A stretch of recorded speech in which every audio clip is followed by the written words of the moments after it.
That, listen, there's a guy out here looking in a house, and we think he might be a drug dealer. The police are called in only to make an eye-popping discovery. The mystery man's rented SUV looks like an arsenal on wheels, loaded with handguns, rifles, ammo, a stun gun, a high-zoom camera, and a satellite computer. That sounds like this guy's going to war. It sounds like he's a hitman, doesn't it? That man, Dwayne Powell, swears he's not a hitman. Instead, he says he's a $10,000 a week private eye with a very famous client. The company I work for is huge. So why are they spying on this 80-year-old man who plays the horn for a living? What kind of super dark secret world is this you get yourself involved in? I have never met a more competent, a more intelligent, a more tolerant, a more compassionate being. A story that affects every Scientologist. Scientology. Powell says the church is his client, and his target, the estranged father of David Miscavige, the church's all-powerful, wildly controversial leader. When somebody enrolls, consider he's joined for the duration. Tonight, the explosive new book that's causing a he said, they said between one man and the church he left behind. It was an escape. You think you can just walk out? No. It's not just that he decided to write a book, he decided to tell a false story. A deafening crack in Scientology's royal family. David is backstage, literally tearing me apart verbally, cursing, yelling, screaming at me. When he's screaming at you, do you ever think, I changed this guy's diapers? How ex-members now depict Gold Base, the church's mountainside paradise, Scientology style, gated with tight security. They say your mail is checked, that your phone calls are monitored. Is any of this true? Well, some of that is true, but that doesn't make it a prison. Tonight, the story the church doesn't want you to hear. I raised him, and to come to this? What the hell is this? This is nuts. A father's story. Good evening, I'm Elizabeth Vargas. And I'm David Muir. Right here tonight, the ABC News exclusive. As a father now faces off against his very own son. And not just any son, but the powerful leader of the Church of Scientology, David Miscavige. Revered by some, reviled by others. And now the subject of a blockbuster new book titled Ruthless, which comes out next Tuesday. The publishers tell us that lawyers from the church asked them not to release it. So what's in it that has the church on high alert? Dan Harris finds out. You have written a whole book about your son, and you've called the book Ruthless. Yeah. It's a pretty damning charge to level against your own child. He wasn't always that way. When he was a kid, I am telling you, he was a lovable kid. Ron Miscavige says long before his son became the almighty leader of one of the most controversial new religions on the planet, How much must one do to call themselves a Scientologist? before all those speeches to cheering crowds of believers, and before all that elbow rubbing with celebrity Scientologists such as Tom Cruise, John Travolta, and Kirstie Alley, David was just a regular kid growing up in this middle-class neighborhood in Willingboro, New Jersey. They had 4 kids over there. Phyllis and Gil had 2 girls. Aluminum siding, public swimming pools, children bicycling in the street. Ron, a salesman and aspiring musician, is raising 4 kids with his wife Loretta, the oldest, Ronnie, David and his twin sister Denise, and their younger sister Lori. So you spent 12 years right here on the street? 12 years right here, yeah.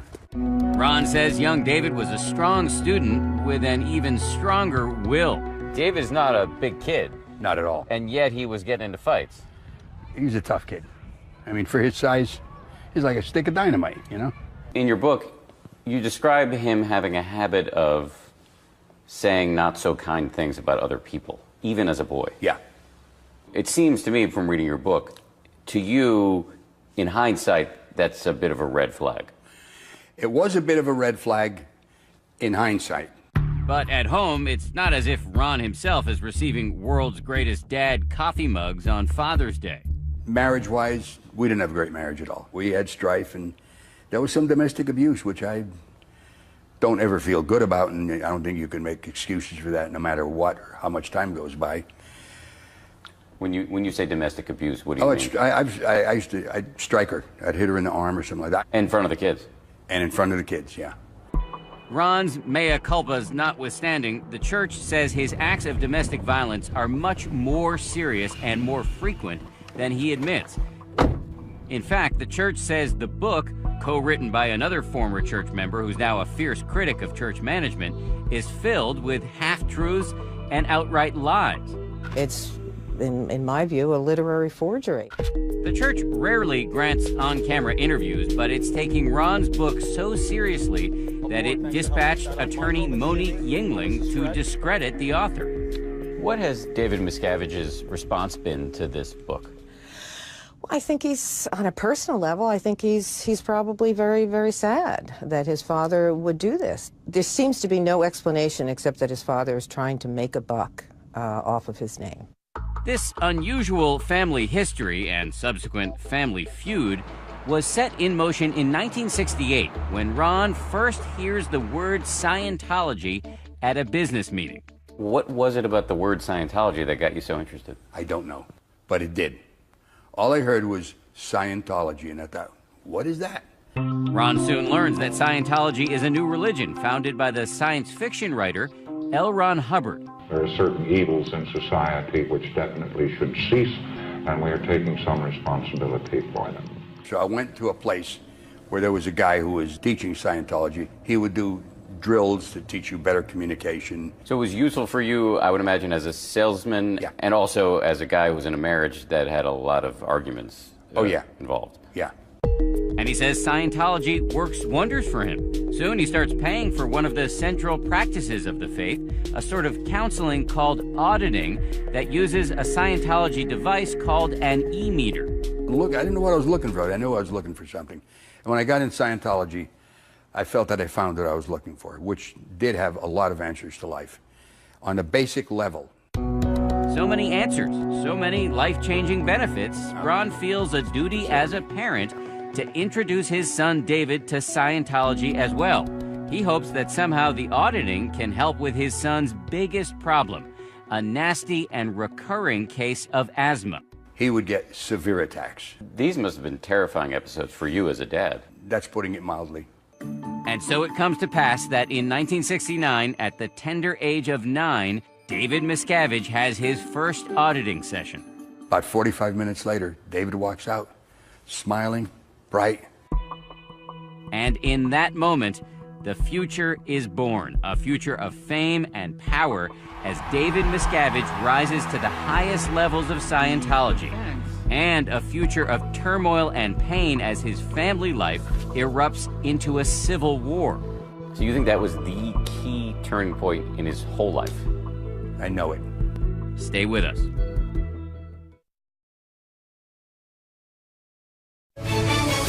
2020 continues with a father's story.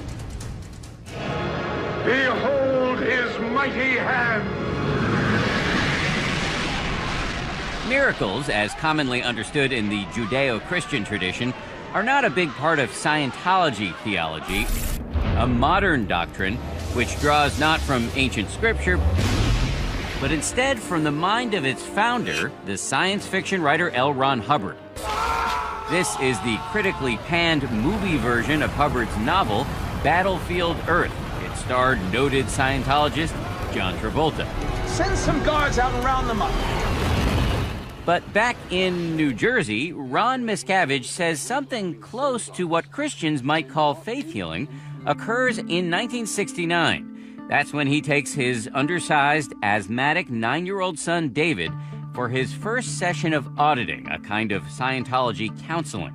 About 45 minutes later, David walks out, smiling, bright. That's what happened. He says, Dad, it's handled. So your view at the time was that his asthma was cured by Scientology? Let's put it this way. It mitigated it considerably. I think it was at that moment that he decided he's going to do something with this. So you think that was the key turning point in his whole life? I know it. I know it. According to Ron, this moment is a sort of conversion experience for the entire family. Now everybody starts studying Scientology, with David setting himself apart as something of a prodigy. What do you think he was getting out of it? Satisfaction that he was helping somebody. This is my compositions. By the year 1975, Ron's music career hits a high note. He even puts out this rather groovy album, while David's Scientology career is really taking off. He's now a young auditor, and he decides to join the church's priestly order, the Sea Organization, or Sea Org. The group's distinctive look, medals, gold ribbons, and dress whites were modeled in part on Hubbard's own time in the U.S. Navy. He said, I want to go and help L. Ron Hubbard. And I thought to myself, hey, I'd be pretty proud of him. So I said, okay, I'll help you whatever I can. David heads to Scientology's spiritual headquarters in Clearwater, Florida, which involves signing a billion-year contract, meaning you agree to work for the Sea Org in your future lives. While in Clearwater, he meets Lois Riesdorf, who says she recruits David to join the Commodore's Messenger organization, L. Ron Hubbard's personal elite unit within the Sea Org. He was very, if I could say, gung-ho, had a lot of spark. When he was 16, he was a climber. He wanted to be at the top. And he gained a reputation of being really tough, like you didn't mess with him. Pretty soon, David finds himself in the orbit of the founder, L. Ron Hubbard, who has gone from writing science fiction to writing volumes of sacred Scientology texts. Teenage David moves west without his family, where Hubbard, sometimes known by his initials LRH, is building secret new bases and shooting Scientology training films. Dave ended up being a cameraman, but in the beginning, we used to call him the Kid, and LRH would call him the Kid. While Ron Miscavige is back east selling cookware and cutlery, what his son is doing during this period of time is a matter of intense dispute. The church is adamant that Hubbard decided early that David Miscavige would eventually succeed him. There never ever was any doubt whatsoever that Mr. Hubbard intended Mr. David Miscavige to be the leader of the religion after he had departed this life. That's not how Lois Riesdorf remembers it. She says Hubbard wanted the church to be run by a committee after he died, not one person. But Riesdorf says after Hubbard goes into seclusion in 1980, Miscavige's influence and power grow unchecked as he evolves from the Commodore's messenger into a gatekeeper. He started to get power and started to pull in people onto his side. And it ended up being like a coup, where you had half of the management took over and kicked out the other half. Riesdorf says she is part of that other half and that she's relieved of her executive duties. It was a betrayal. In the book, you say that your son really developed a taste for power in the Sea Org. There were no checks and balances on him at a certain point where he could just go ahead. He just assumed that power. The church says neither Lois Riesdorf, who they say was expelled in 1982 by Hubbard personally, nor Ron have first-hand knowledge of these events.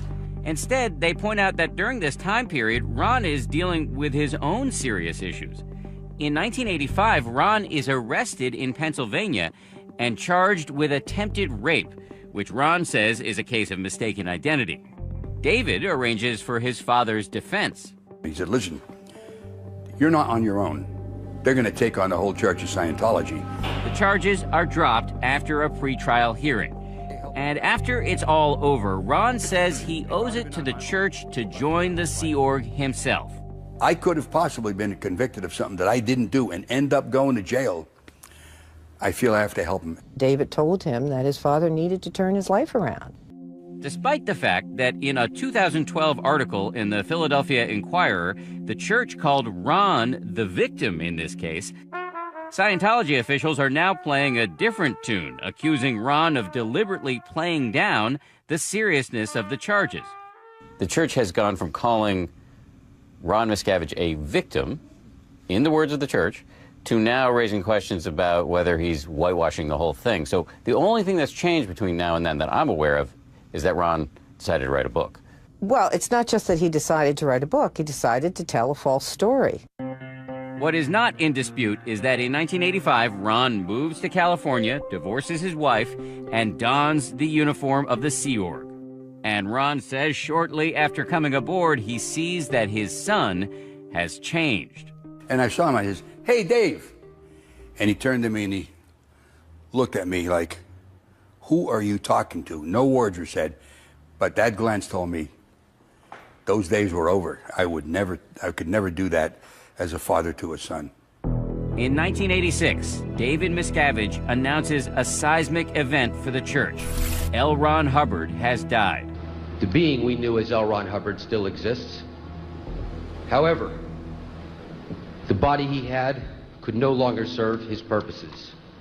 The next year, David officially becomes the head of the church, taking the title Chairman of the Board. He is now alone at the top. From now on, he will be the star of the church's Olympic-sized celebration.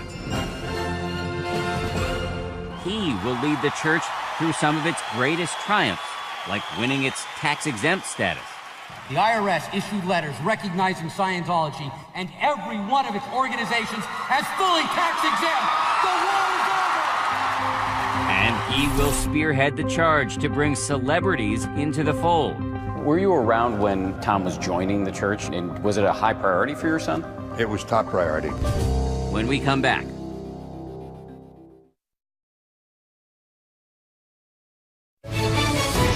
'20 continues with a father's story. 2 hours east of Los Angeles, in Hemet, California, sits a 500-acre Scientology compound known as Gold Base. The church characterizes the base as a slice of Scientology utopia. These official videos show a spotless complex with state-of-the-art facilities, gorgeous landscaping, and flowing fountains. They tell us the food here is great, too. When she arrives for her interview with 2020, Scientology attorney Monique Yingling brings along these baked goods as edible proof. If you talk to the staff, they'll tell you it's a worker's paradise. It couldn't be a better place to work. This is where Ron Miscavige works after signing up for the Sea Org in 1985. At first, Ron says he enjoys himself. He joins the band and gets to play all over the world. That's him jamming with Scientologist and soul legend Isaac Hayes. What's more, he believes he's helping to change the world through Scientology. On a more personal note, he meets his second and much younger wife, Becky Bigelow. So Ron is happy for a time, but he says he can't help but notice his son's sharp-edged new management style. David is backstage, literally tearing me apart verbally for 55 minutes, cursing, yelling, screaming at me. One night at a church event in the late 80s where Ron is performing, he says David gives him an extended tongue lashing with other people looking on. When he's screaming at you, do you ever think, I changed this guy's diapers? No kidding. Of course I did. Of course I did. And that isn't the only time it happened. Look, I'm the one that got him in Scientology.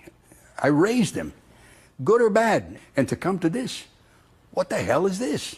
This is nuts. The church insists Ron doesn't actually know much about David's management style because they simply didn't spend much time together. The thing I find disingenuous. David was busy with much bigger things, like conducting this live interview on ABC's Nightline with Ted Koppel in 1992. You want to bring me up an allegation, you confront me with it. And of course, there were the celebrity Scientologists to manage.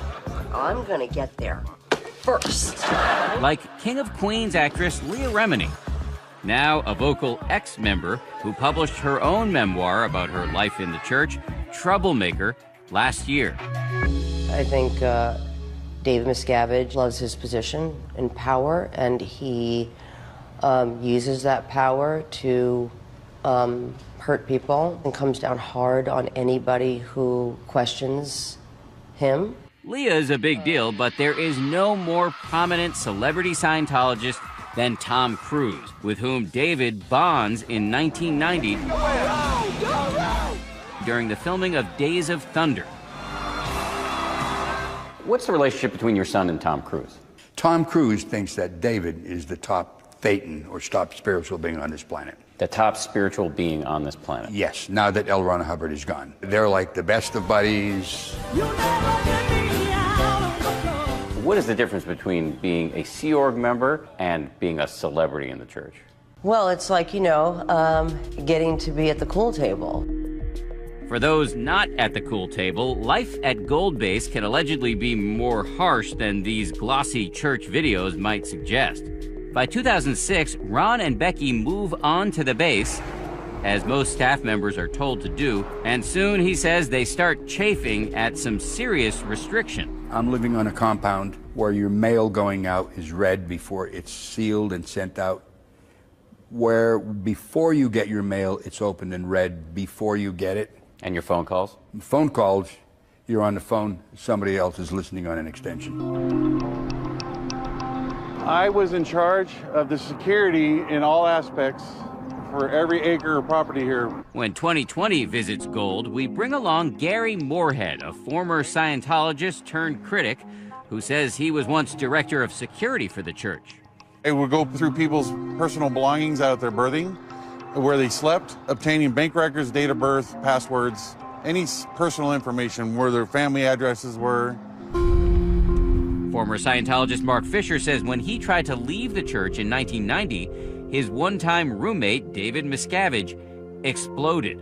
He was kicking, pulling at me, pulled my hair, punching at me. I have no idea how long it went on. Finally stopped. And then I reached behind my head because it felt kind of moist, and I pulled my hand back, and my hand was bloody. And I said, you made my head bleed.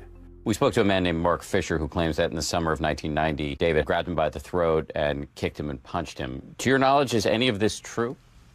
Not that I know of. But we have heard from numerous former staff members that David Miscavige has at times punched, kicked, and even choked Scientologists. To my knowledge, that is not true. Why do you think they're saying this? Because I think they believe it is a way to somehow get at David Miscavige. He is so caring. The church sent us 126 interviews they recorded with their parishioners praising their leader. He has a heart of a lion. Dedicated to our religion. Mr. Miscavige is an amazing person. I will love him forever.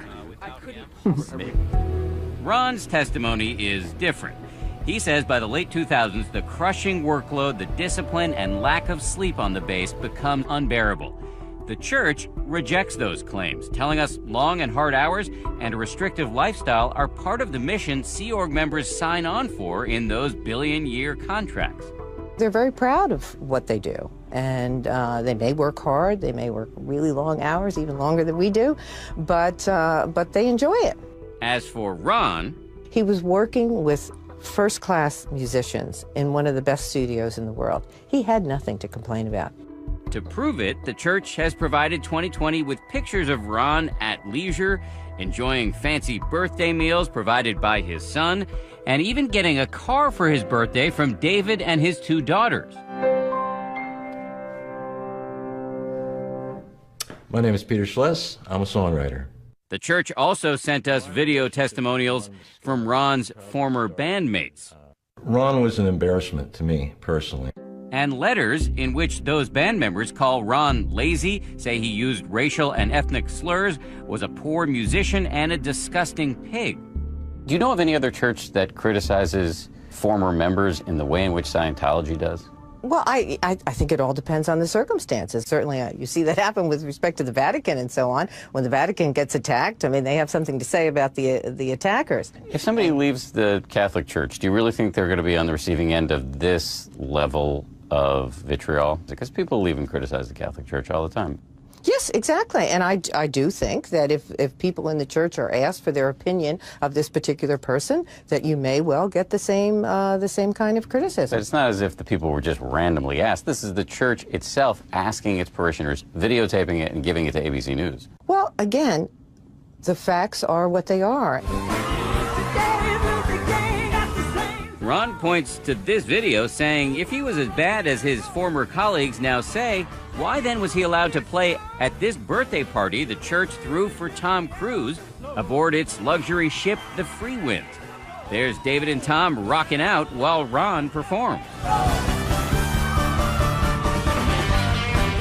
Looks like fun, but Ron also remembers a much less pleasant aquatic experience. He says he was subjected to a practice called overboarding, a disciplinary measure in which a Sea Org member in trouble is thrown into the water, clothes on. It can be done with respect to one individual if there's, some sort of an ecclesiastical discipline thing, or it can be done as a group. The church says overboarding is voluntary. Ron disagrees. I'm going out there and I'm thinking to myself, this is straight lunatic asylum stuff. this is going to make me better. The only effect it had on me is make me all the more want to possibly get out of there. And that is exactly what Ron and Becky decide to do. Coming up, Ron says sayonara to Scientology. That was like a moment of truth for me. But Scientology does not say sayonara to him. Ron Hubbard said, don't defend yourself, attack. And that's how they operate. Stay with us.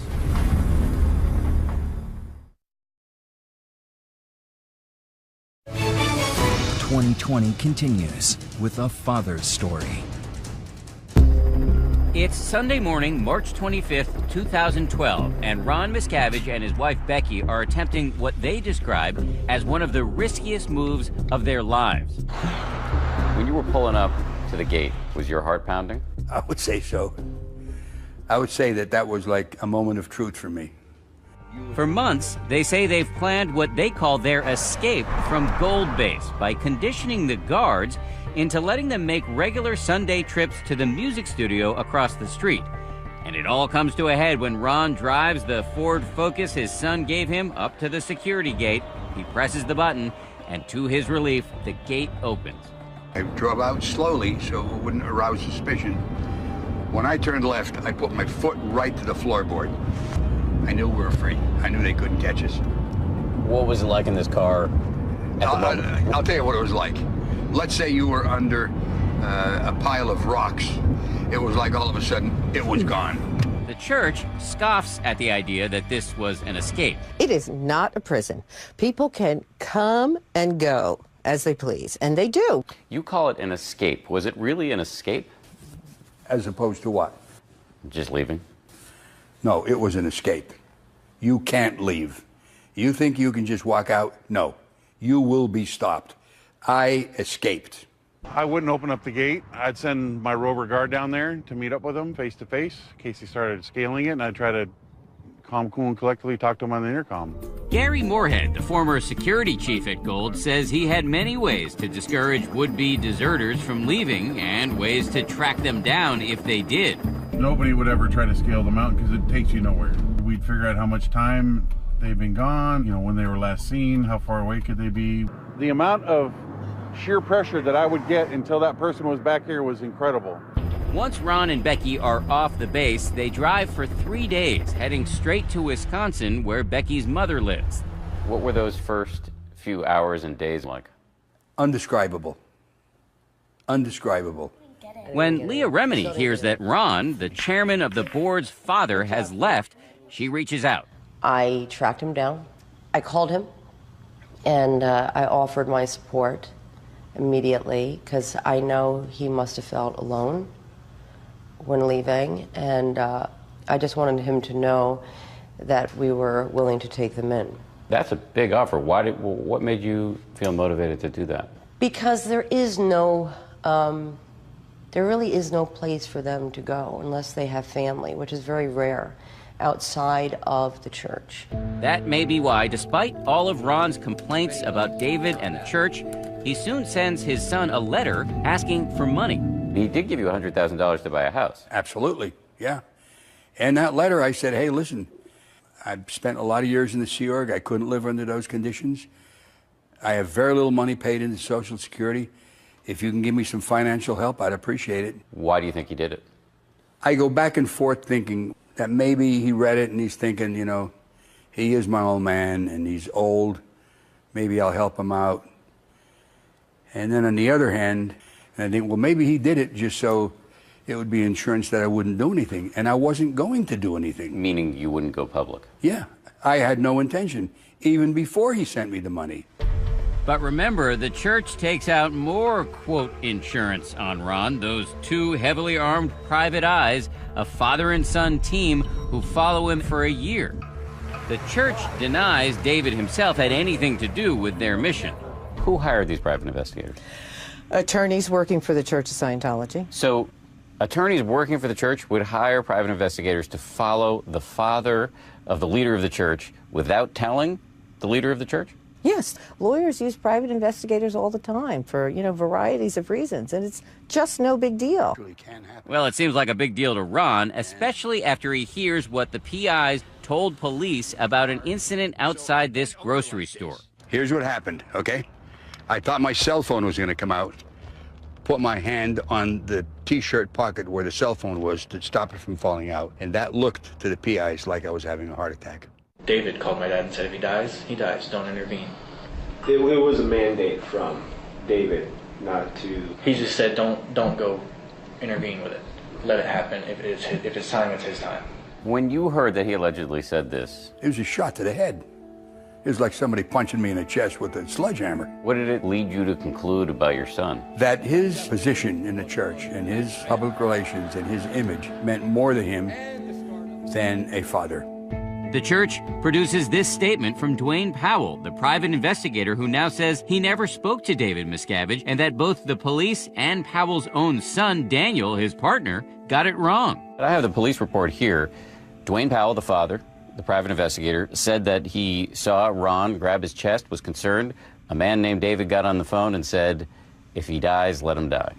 It's not true. And Dwayne Powell has said that it's not true. The police stand by their report, telling us, quote, there is no confusion. With the church, they will deny everything. Probably going to come out with stuff on me that's going to make me look like I'm the worst person who ever lived. This is their modus operandi. Ron Hubbard said, don't defend yourself, attack. And that's how they operate. Coming up, it's Miscavige versus Miscavige as Ron's other children join the fray. Here are some of the things your daughter's saying. Quote, our father beat our mother senseless in drunken tirades, averaging 2 violent attacks with his fists per week. It's such a lie. It's beyond belief. And 2020 tries to speak to the man at the center of the storm, David Miscavige himself. We were hoping to talk to David Miscavige if he's here today. Stay with us.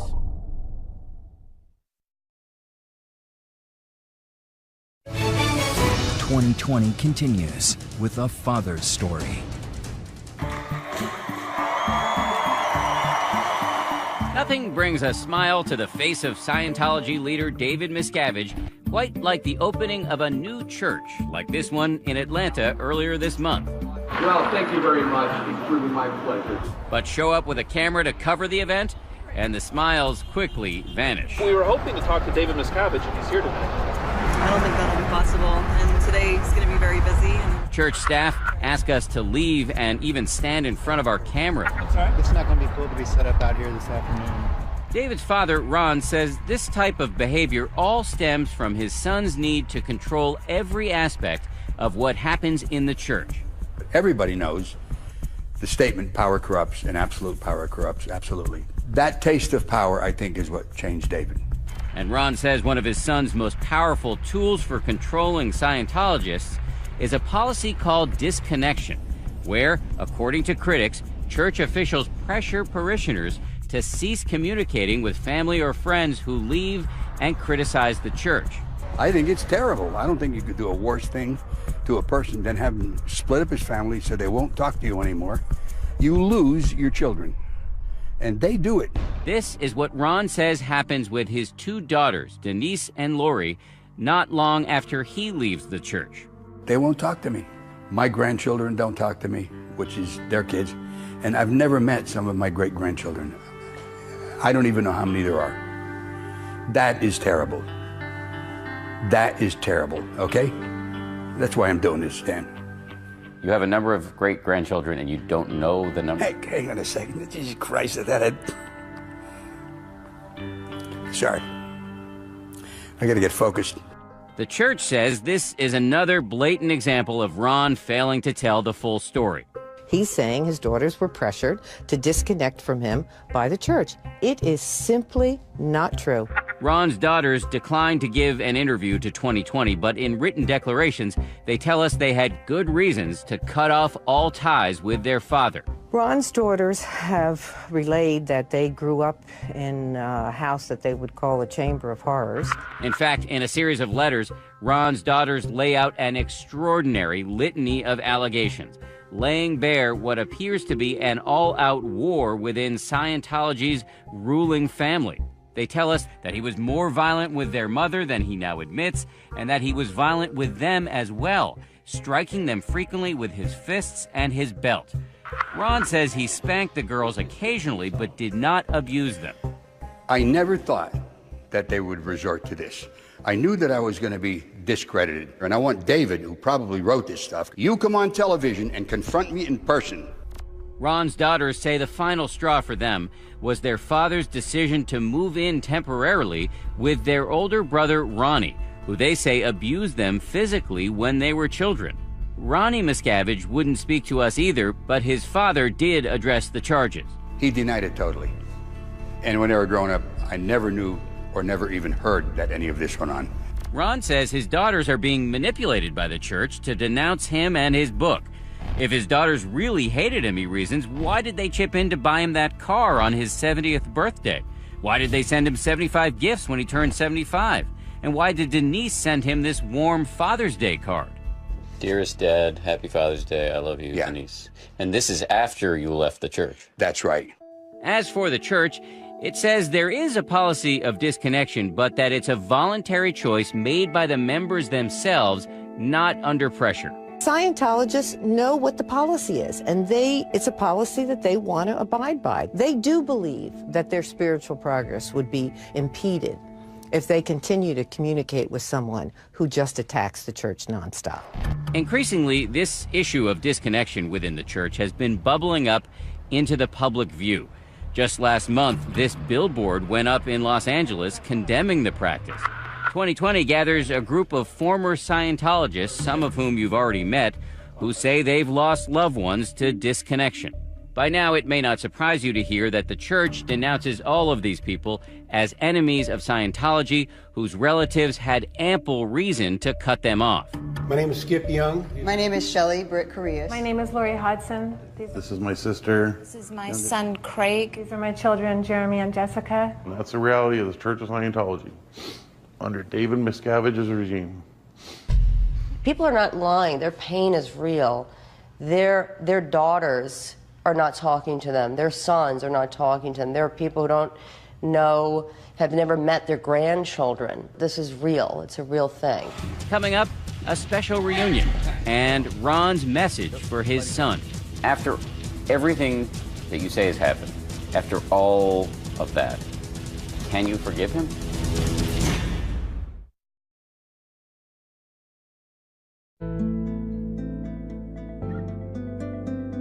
On a recent afternoon in Hollywood, not far from iconic Scientology buildings, a reunion between two veterans of the church. Hey. Oh, you look like $1 million. It's great seeing you, I'll tell you. How are you? Good. You're getting better looking, you know that. So the two of you guys haven't seen each other since you were both active Scientologists. That's right, yeah. He has a right to tell his story. I have a right to tell my story, and so do thousands of others. Where this is very different is usually when you leave something, you don't have an organization attacking you, following you, trying to destroy your life. Back in Wisconsin, in the little brick home his son bought for him, Ron now spends most of his time with his wife and with his first true love, music. As for his son, despite all the nastiness now erupting into the public view, this father insists he still nurses hope for reconciliation. After everything that you say has happened, can you forgive him? Yeah. It's the only way anybody can move forward. Ron said that he forgives his son.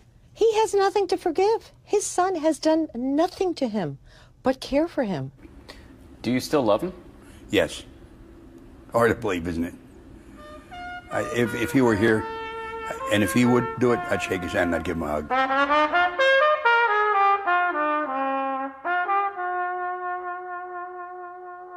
And it's worth noting that the book Ruthless is dedicated to Ron's children, including David Miscavige, and the great-grandchildren he's never met. So our question for you right here tonight about the controversial policy of disconnection. Could even the most deeply held religious convictions cause you to completely break apart from your own family? Let us know your thoughts on Facebook and Twitter. Incredible hour from Dan Harris tonight, and he'll have much more on Nightline a little later. Thanks so much for watching.